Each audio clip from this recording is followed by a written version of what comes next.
la entrevista a Hobsbawm que publicamos en la oficina de correos, ¿cuándo fue? ¿Qué estaba pasando en el contexto nacional? Esa entrevista fue, si mal no recuerdo, en junio de 1984 y fue realizada en medio de un simposio que organizó la Universidad Nacional sobre la Violencia, que fue como el resurgimiento del interés académico por el problema del conflicto en Colombia, por el problema de la violencia política. Se había abandonado mucho después del libro de Germán Guzmán, de Fals Borda y de Umaña Luna. Ahí conocimos Medófilo y yo a Hobsbawm en persona, lo habíamos leído. Hobsbawm ha tenido una influencia muy fuerte en la historiografía colombiana, sobre todo en la historiografía de los movimientos sociales, como el marxismo inglés en general, ¿no? Thompson también. Tuvimos la oportunidad de entrevistarlo para la revista Estudios Marxistas, revista del Partido Comunista, en la cual colaborábamos Medófilo y yo. Y hicimos entre los dos las preguntas. Las preguntas están muy centradas en la situación europea y también un interés que teníamos, que era conocer qué estaba pasando con el marxismo en Europa, principalmente, o sea, cuáles eran los pensadores marxistas que en ese momento tenían mayor peso, que eran más, que estaban renovando, digamos, los esquemas que se habían vuelto muy rígidos del marxismo. Es como a mí me impresionó mucho no la personalidad, el personaje de Hobsbawm, una persona muy cálida, ¿no? Pese a ser un intelectual de los más importantes del siglo XX, el acercamiento con Hobsbawm personal era tremendamente fácil.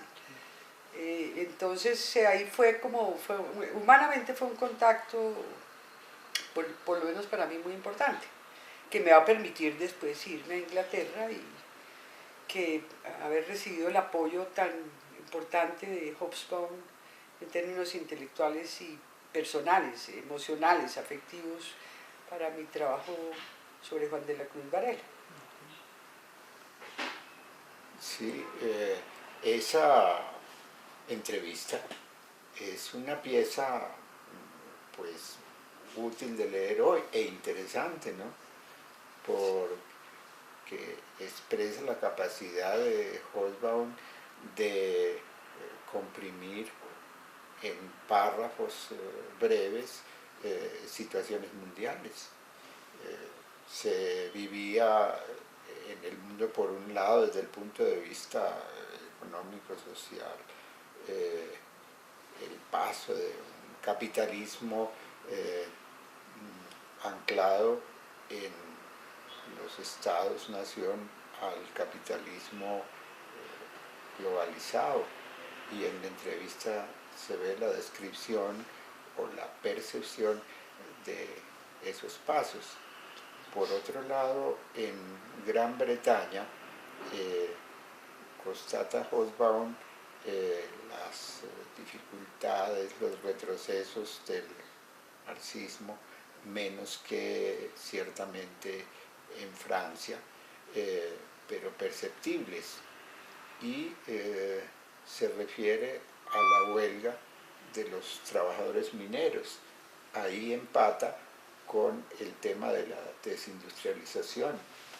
En ese año justamente yo tendría ocasión de leer artículos en el periódico, si mal no recuerdo, Daily Worker, de Hobsbawm, de crítica a los dirigentes mineros, a Scargill, por ejemplo, de esta gran huelga, porque decía no se puede estar en esa lucha sin ver qué es lo que está pasando en el mundo y sin advertir que es una lucha en contra de las tendencias económicas y que ese sectarismo va a conducir a la derrota, como efectivamente sucedió. Por supuesto es decir, esto es en vísperas de la perestroika. En la entrevista, curiosamente, no se refiere mucho, o para nada, tal vez por el hecho de que estaba concediendo la entrevista a dos comunistas prosoviéticos. Entonces, no se refiere a la Unión Fue muy Soviética. respetuoso. Sí, y seguramente nosotros tampoco nos esforzamos en tirar esa cuerda. No le preguntamos nada. No, pero Pero nosotros éramos perestroika, o sea, estábamos... Sí, pero la perestroika comenzaría poco tiempo después, Pues, justamente comienzos del 85, ¿no? Entonces, bueno, sí, nosotros podíamos tener una posición No éramos- bastante no precisamente ortodoxa sobre la Unión Soviética, pero hacia la opinión pública prevalecía el centralismo democrático. Pero recuerdo en un almuerzo por ahí cerca de la universidad, en el simposio, que ya personalmente Pierre Gilodès pues me presentó con Hobsbawm, entonces hizo un chiste muy gracioso, pues comentando la participación muy diversa de historiadores y científicos sociales de varias partes del mundo en el simposio sobre la violencia, que fue el motivo por el cual venía al país. Entonces dijo, los únicos que faltaron fueron los soviéticos, que hubieran traído una ponencia sobre la violencia en Colombia y la lucha por la paz mundial.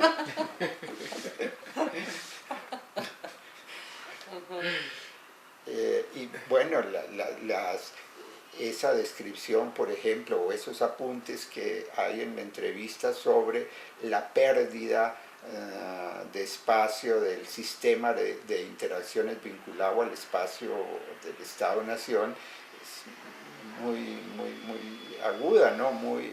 Pues, describe bien lo que en ese momento solamente una mentalidad muy avisada podía advertir. Sí, ya señalamos lo de la coincidencia con el proceso de paz, ¿no? Y el momento en que estamos ahora.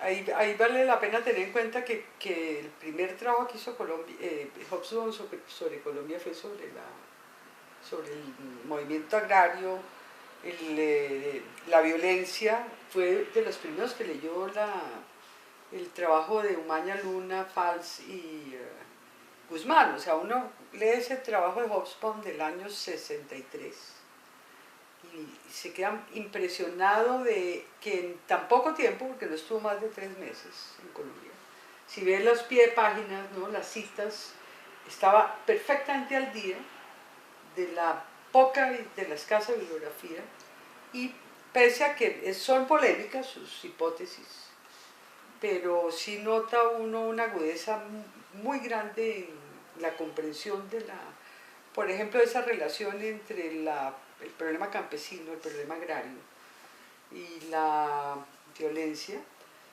cuando de todas maneras, por ejemplo, en el Partido Comunista colombiano, la atención que había al campesinado era secundaria frente a la atención al movimiento obrero.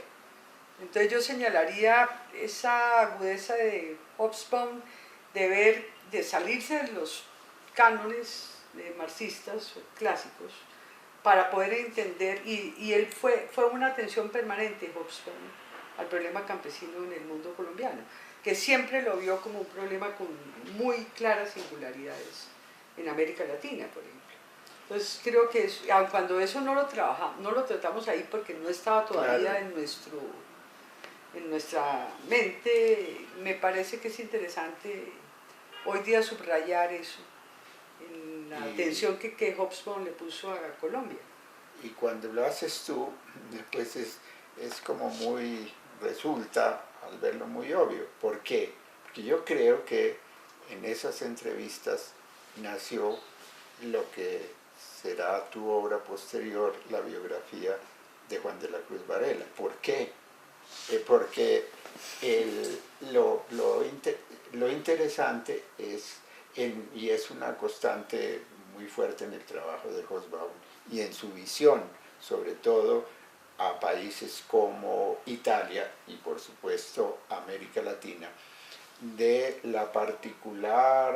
el particular compromiso entre los elementos modernos y premodernos en la cultura y en la mentalidad de la gente. Y lo que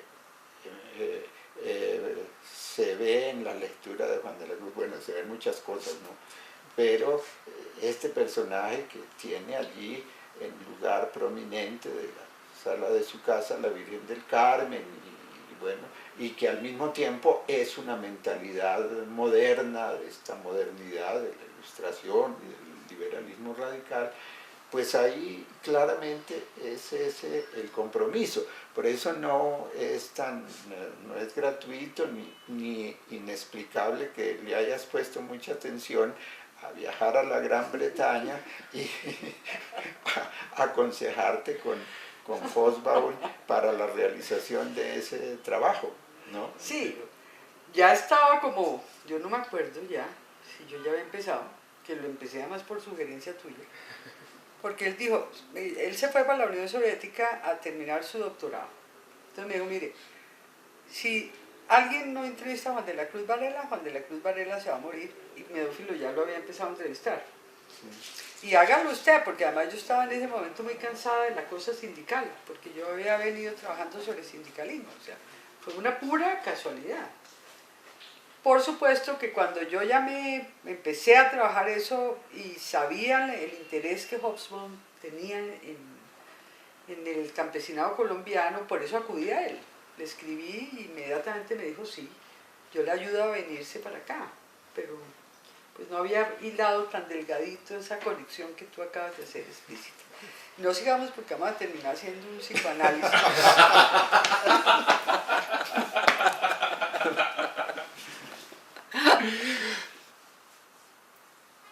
Sí, ahora también hay una casualidad, viéndolo bien, ¿no? Hobsbawm viene en el 63.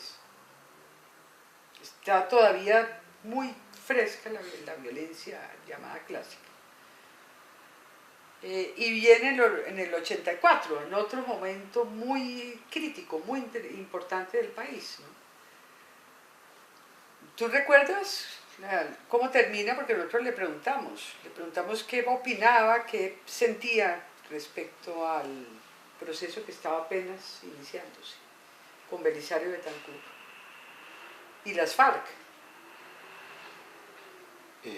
Sí, él introduce la respuesta a esa pregunta con la consideración de que no estaba muy empapado sobre el proceso de paz, ese concreto, pero pues auguraba que, es decir, no auguraba sino deseaba que terminara en un éxito, pero anotaba que no se puede reducir a un cese al fuego ni a un programa de pacificación. Debe incluir, decía literalmente, ciertas reformas sociales y ciertas reformas políticas. Sin ello no podrá consolidarse la paz, fue lo que anotó. Ahora, en la conversación esa de cuando en el almuerzo al que me referí, con Pierre Guillaudet, incluso anotaciones muy puntuales, un poco, no sé, como inclinadas, como dirigidas a poner en bases más realistas tal vez el excesivo entusiasmo que yo mostraba por el proceso de paz. Y me dijo a propósito de la reinserción, es preciso recordar que quienes en la breve experiencia de lucha guerrillera en Italia contra el fascismo y contra el nazismo, ninguno de los dirigentes guerrilleros de ese tiempo pudo reciclarse a la vida política y ser un dirigente del Partido Comunista Italiano que comenzaría su marcha Sí. pues ascendente en la escena política italiana. Eso me quedó sonando desde siempre y, y esas dificultades de reciclamiento las hemos visto en la historia colombiana, no son una fatalidad, deben tomarse como una advertencia para identificar el problema, ¿no? Ujú.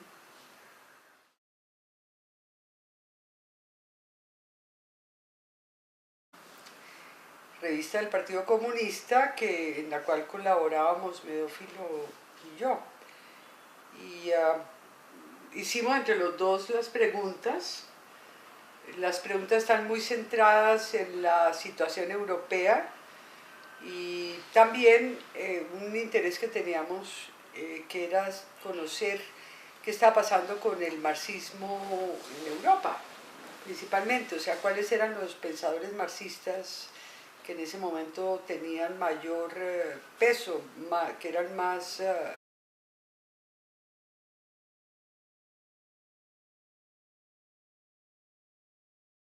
La entrevista a Hobsbawm que publicamos en la oficina de correos, ¿cuándo fue? ¿Qué estaba pasando en el contexto nacional? Esa entrevista fue, si mal no recuerdo, en junio de 1984 y fue realizada en medio de un simposio que organizó la Universidad Nacional sobre la Violencia, que fue como el resurgimiento del interés académico por lo menos para mí muy importante, que me va a permitir después irme a Inglaterra y que haber recibido el apoyo tan importante de Hobsbawm en términos intelectuales y personales, emocionales, afectivos, para mi trabajo sobre Juan de la Cruz Varela. Sí, esa entrevista es una pieza pues útil de leer hoy e interesante, ¿no? Por El problema del conflicto en Colombia, por el problema de la violencia política. Se había abandonado mucho después del libro de Germán Guzmán, de Falsborda y de Umaña Luna.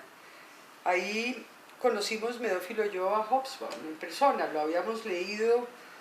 Hobsbawm ha tenido una influencia muy fuerte en la historiografía colombiana, sobre todo en la historiografía de los movimientos sociales, como el marxismo inglés en general, ¿no? Thompson también. Tuvimos la oportunidad de entrevistarlo para la revista Estudios Marxistas. Estaban renovando, digamos, los esquemas que se habían vuelto muy rígidos del marxismo. Es como a mí me impresionó mucho no la personalidad, el personaje de Hobsbawm, una persona muy cálida, ¿no? Pese a ser un intelectual de los más importantes del siglo XX, el acercamiento con Hobsbawm personal era tremendamente fácil. Entonces ahí humanamente fue un contacto